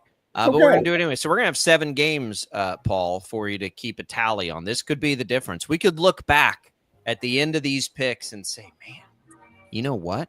It was that 7th game back in week 1. It was that Nebraska-Cincinnati over-under that really determined this thing. So we got through, I believe we got through Brandon on the over-under on Cincinnati, Nebraska. Is that correct? I don't know if I got the pick. I don't think Brandon picked. Okay, so we're at Brandon. So Brandon, give us your over-under on Nebraska, Cincinnati, 53.5. Paul, who'd you take again? You took the over? Let's see. I took the over. Give me the over. He's tailing. He's tailing. I'm telling Tommy, what do you think on this Smart. one? I'm going to take the under. I don't have any other reason. I don't know why. It's kind of coming to me. I feel like it's coming to me. I'm going to take the under. Okay. All right. So that takes us then. Paul, does that get everybody covered on that one? That's got everybody. Okay. 1, 2, Now 3, let's 4, go 5, on to the one everybody at home has been waiting for. Tonight's preseason showdown between the Bears and the Chiefs. The Chiefs are 1.5-point favorites at home. We might get a series, maybe 2 if we're lucky, out of the starters for the Chiefs. Paul, is that going to be enough for you to cover the number here? 1.5 points? How do I know? Yeah, I mean, this is like flipping a coin. I'm serious about that. Flipping a coin. I guess. You know something? Just to be contrary and be on an island, I'm taking the Bears. I don't think that's going to put you on an island, Paul. No. There's the Bears at 1.5 points. Paul's taking the points. TJ? Let me just fire this off. I hate the preseason, man. Like, I don't know what you guys think about it. Like, why are we still doing this? Whenever they want to expand the season, just give me the Because they can sell tickets. 19-week season, no preseason, and just roll right into week 1. DJ, have you ever heard of money? Have you ever heard of money? You know what money is? They broadcast them. They sell tickets. That's why we're doing it. All right. Give me the Bears. Tyson Bagent went viral this week because he got an extension. He's going for 400 yards. Brother. All right, there's 2 for the Bears. Brandon, you will be at Arrowhead for the game tonight. Brandon's coverage will be all over 12 News. Whatever it is that we see out of the Chiefs, Brandon will have us covered on that, including if Tay decides to show up for a preseason game. Then TJ will care. All right, Brandon, what do you got? Yeah, I would have been in trouble if we didn't take at least one dog here with my buddy Roger hanging out with me. So we are going to take the dog. We are going to take the Bears. They'll probably win outright. They're not just going to cover. All right, there it is. There it is. So we got 3 for the Bears. Tommy? Well, let's think about this for a second. The Bears in their last preseason game beat the brakes off the Buffalo Bills. What was it, 38-0? Like, it was absolutely ridiculous in the last preseason game that the Bears beat the Bills that badly. But I'm going to pull a Lee Corso. Not so fast, my friend. Give me the Chiefs. I think I'm going to lay the points. I think the Chiefs, the one preseason game at Arrowhead, I think they're gonna get it done. I'm believing in Gardner Minshew. Give me Minshew mania here. I'm going to take the Chiefs and lay the points. I want to, but I'm glad you did, so I don't have to. Ben Johnson's trying to show off. I mean, Ben Johnson's trying to show off and have everybody talking about him. He's been dangling out being a head coach. Andy Reid could care less. He's going to maybe play for a 2 series, the starters, and then they're pulling him. I think it needs to be a Lodekin mania, doesn't it? Like, at this point, I don't even know how much Minshew's going to play in this game. I also don't think I know the preseason doesn't matter, but I'm also not sure that the Chiefs are going to feel very good about going 0-3 in the preseason to get, to wrap up that entire set. I mean, they might care a little bit. I'm going to take the Bears. I was going to take the Chiefs just because who the hell knows if everybody else took the Bears. But since Tommy did, it makes me feel better. I'll take the Bears. I think Ben Johnson's trying to be a show off. All right. So listen, we got 7 games here. This is good. This feels good. This feels right. This feels normal for a Friday. Everybody kind of kicking it around as they do on a Friday. We get you going here on Sports Daily. Brandon, let's start with you. You've got Chiefs tonight and then KU Saturday. Is that right? Yeah, that's right. And then next week, if we can also include over-under on the segment time, that would be great because I had my ticket in, but they weren't accepting it at the window. So get under. We're going to get under the segment time next week. So look for Brandon's coverage at KWCH Brandon. He's got you covered tonight from Arrowhead and then Saturday from the debut of the new stadium. And more importantly, KU trying to start the season off with a win. TJ, a very busy catch at Kansas time right now. We got all kinds of stuff going. What's happening with the high school world? It is high school world. We got the countdown to kickoff going on. We're previewing 34 different area high school football teams. Brandon and I have been running rampant, putting miles on vehicles. Rachel Hallam is in Western Kansas. She was in Mountain Time yesterday talking to the Wescan Coyotes. So lots of catch at Kansas stuff going up. We got a preview show next Friday to get ready for that first week on September 5th. Who cares about the Chiefs opener? We're talking about the catch at Kansas opener on September 5th. That's right. And that all can be found, all those tour stops at catchakansas.com, the Catch a Kansas app. It's free for download if you're new to the, to the sports scene. If you have a player, a kid, or, a friend coming into the scene, Catch a Kansas is your best place for that. Paul, what do you got cooking these days? What's Paul Savage up to? But, doing a little acting, I'm sure, doing a little coaching, I'm sure. Well, right now, coaching takes up a lot of your time, a lot of your effort, a lot of your thought, your emotion. It's always fun. It's always great to see. We got some freshmen out there that don't know how to get into a stance. I mean, it's really a challenge, but that's sort of the nice thing about it. Having coached so many years of pro football and college football, it's nice to get back to the roots of high school. I'm really enjoying my stay at East High the last 3 years, and I'm really enjoying it. Takes up a lot of time, a lot of effort, a lot of thought, and just staying busy with coaching. It's a lot of fun, and it's good to get back with you guys once. It's good to be back, fellas. It is good to be. Listen, are you telling us, though, that if we went out to an East High practice, we could see Paul Savage get into a stance? Can you still get into a stance? I can get into my linebacker stance. Can't get out of it. I'm not sure I need to take this abuse. I need to get Max, our director, to make sure that this abuse does not take place anymore. How documented? Send it on to HR. HR, here we come. Tommy, I think, has to have some HR responsibilities. So I have none. I'm washing my hands of this conversation. I've got nothing to do with that. We're probably safe taking our shots. All right, fellas. Well, let's do this again next week. We're almost to the point where we're picking NFL games. We'll do a full college slate next week. I like the 7 picks, by the way. Is there any way we can speed things up and go ahead and get us a 7th pick? I think 7's a really good number. Yeah, I think if we limit the NIL talk, we might be able to squeeze in one more pick. There we're going. Hey, there's a salary cap now. We gotta Paul has the House settlement's gonna set this show on fire. Yeah, we're gonna lose it here when everybody's got the same salary cap to play with. It's certainly gonna be something fun to deal with. Real quick, not an 8th pick, but just because I'm a smart ass and I like it, let's take a pick on Micah Parsons getting a new contract before the season starts. I'll go first. I don't think he will, Tommy. Yeah, I think he will. I think he's going to be playing for the Cowboys in week 1. Wait a second, do I need to write these down? No, you don't. Don't write them down. No, these do not count. Brandon, Jerry Jones says Mike Parsons' agent told him to stick the contract where the sun don't shine. You think he's going to get one done before the start of the season? If there's one thing Jerry Jones loves more than trying to win Super Bowls, it's hearing his name in the media. He will get a contract done. Okay, TJ? I think he gets a contract done, but he's not going to be playing for the Cowboys. Okay, well, that's a no then. I said with the Cowboys. Paul? No.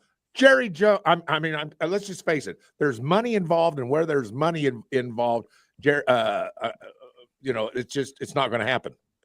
It's not going to happen. It's not NIL money. Money. It's not going to happen. Hey, all that needs to happen is Micah Parsons enter the transfer portal, and all is right. He's trying. He's trying to. Yeah, he tried to enter the portal. He tried to ask for a trade. I mean, he did ask for a trade. He's not gonna get it. He's not gonna get it. All right, fellas. We appreciate it. We'll see everybody back next week. Let's wrap up the Royals this weekend against the Tigers. We've got the pitching lines up. No Scooble. We'll be back not until Monday to talk about it. So where do you think this lands on the first leg is on the road, but it's no Scooble. If you're going to try to split with them, is this the 2 of 3 series missing Scooble, even though it's on the road? No, I don't think it is. I mean, I said it in the last hour. I think if you can get out of Detroit winning 1 out of the 3, and then knowing that you're going to get them back at home for the opportunity to get 2 of 3 at home, even if they are facing Scooble, that's probably the most logical path to a series split over the next 2 series with them, 1 on the road and 1 at home. That being said, I certainly think it's in the realm of possibility that they can win 2 of 3, but I bet baseline expectation, you have to avoid the sweep in Detroit. You have to at least get one of these games. And that being said, the fact that they've got the pitching lined up this weekend and who they have going to pitch, I mean, if you're a Royals fan, you ought to feel pretty good about who you're throwing this weekend, and the fact that you're not facing Tarek Skubal. Yeah, and then it's, I don't know what I think about what's happening with Lugo, but you do get the good pitching matchups if Lugo was right, which I think is still a question in the back half. So that kind of feels a little hall passy here with Bergert on the mound. Casey Mize is who they'll go up against. He actually has been pretty solid this year, and the Tigers they just come at you constantly, and we're going to find out if the Royals stay hot offensively like they were on that homestand. You feel pretty good about it, but it'll be tough. Paul, real quick, how much have you been watching Royals baseball this summer? Quite a bit. I mean, enough to really be proud of them in a way. Enough for me to stay. I mean, we're into football coaching at this point, and enough for me to check on them. I mean, come on. I ask you that because I know you're not a baseball junkie the two of us, and that's for the Royals franchise, that's what they've got to accomplish here. They're trying to build new stadiums and do these things. They've got to keep casual fans interested into late August and into September, and I think they're doing I'm hooked. If I'm hooked, I know a lot of people got to be hooked. You check on them, you find out. They're sitting right now where, listen, we're almost into September, and we're still talking about them. The Royals have a chance to make the playoffs. Come on now. I mean, so that they're doing what it takes to keep people interested, and that's a good thing. I think that makes for even a better fall. Football and Royals baseball. That's a great combination, fellas. I agree. It makes it even better. All right, let's do our final giveaway today. You can win some HTO right now by texting the keyword T to 20357. More than 25 flavors to choose from. You can, while you're in there, maybe get your free tea and grab one of the all new fizzy energy refreshers, Lemon Lab or Desert Pear. They have been very popular. Again, that's T to 20357. Good luck there, everybody. We've got you covered this weekend. Tonight, don't forget, tonight is Chiefs football. We told you Brandon's going to be there covering things for 12 News. You can listen to the game before you watch his post-game coverage. You can listen over on KNSS at 6 o'clock is when that coverage begins. We got a little more Sports Daily for you coming. Don't go away. We'll be right back.